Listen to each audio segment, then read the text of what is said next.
Hi, my name is Rodrigo Espinoza. I'm a student at the Universidad Pedagógica del Estado de Sinaloa.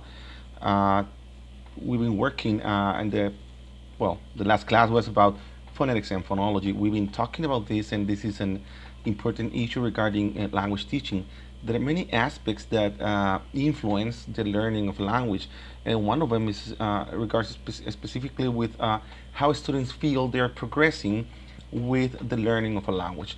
One of the aspects that show students the most advanced or the feeling that they are really advancing in learning a language is speaking. Of course, writing, listening, and reading are also important. Nevertheless, when they attempt or plan or to learn a language, the first thing that comes into their minds, as it did came to me, and I guess as it comes to a lot of students, is to speak the language, the target language, in this case, English. Well, there are different factors in influencing this learning, and of course, as I was saying, uh, the most important is speaking. But how do students feel towards speaking? Of course, first they feel like it's a threatening activity because they don't have the ability, the language, the skills, the pronunciation to convey messages in a target language. So what can we do to help learners enhance their speaking? Of course, at first it will be complicated because they don't know neither the words, the vocabulary, the grammar, or many of the aspects that are required to be proficient in speaking a language. Uh, Somewhere in let's say, the intermediate language learning process, students are able to communicate with more appropriate words, structures, and ideas that are more complex in construction, in its structure. But how do you feel about speaking? I mean, does the fear to speak disappear just like that? No, it comes with confidence, and a confident student talking about how they pronounce words needs to be sure that his message is understood, not just because of the message conveyed. There are some other aspects that influence this learning. Of course, having a bad pronunciation will probably cause that insecurity or that lack of confidence in the students will somehow limit their participation. Then, uh, that being said, there are different things we could do as teachers in order to help our students speaking. Phonetics and phonology are, of course, the branch of linguistics that deal with speaking, the actual sounds of speaking, which are the most complicated. Students might know the words, might know the grammar, might know the vocabulary, and even they might even know the context or of a certain topic to talk about, but they don't know how to pronounce a sound. Well, the International Phonetics alphabet provides a great tool for students to practice pronunciation. Uh, in another task that I sent, there is this thing that I consider some sort of a barrier for this IPA alphabet to be practiced. Students tend to think that learning through grammatical classes is kind of boring, and then it's kind of straightforward. I mean, it's like no way to go but following the rules or rules or rules. And of course, in speaking, it's different. But the thing about following rules, let me call it that way, is kind of I believe it will be kind of stressing. Nevertheless, there should be different techniques or methods to help students learn these phonemes and their pronunciation. But how do these phonemes help us in order to help our students increase their pronunciation, improve their pronunciation? Well, teaching them or showing them how to pronounce these phonemes appropriately, correctly, uh, is a good way to do so.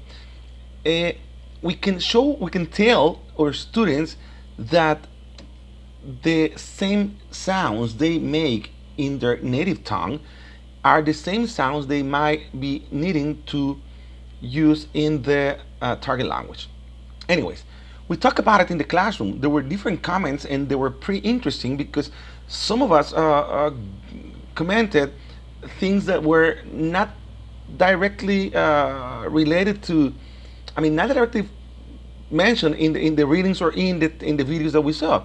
One of the classmates commented about these people with these biophysical problems. I don't know how to say that in English though, but the ones with the problem in the mouth, and when they make a sound, the air doesn't stop; it flows freely. So they are not like, how would I say that? They're not like um, they don't have the capacity to produce like plosive sounds for the P, the B, and those sounds. I mean, those will be more complicated sounds for these people to learn. Uh, what can we say about this? Well, there are techniques, of course, and there are medical technologies to help these people. In general, phonetics and phonology is a great topic to talk about. I consider that the things discussed in the classroom were pretty interesting, but I still think that we need more time in working with this. I mean, it's not just like what I'm saying here. It will be the whole thing. There are many aspects to be considered. Perhaps the biological implications are important, but then those are kind of a not or feel.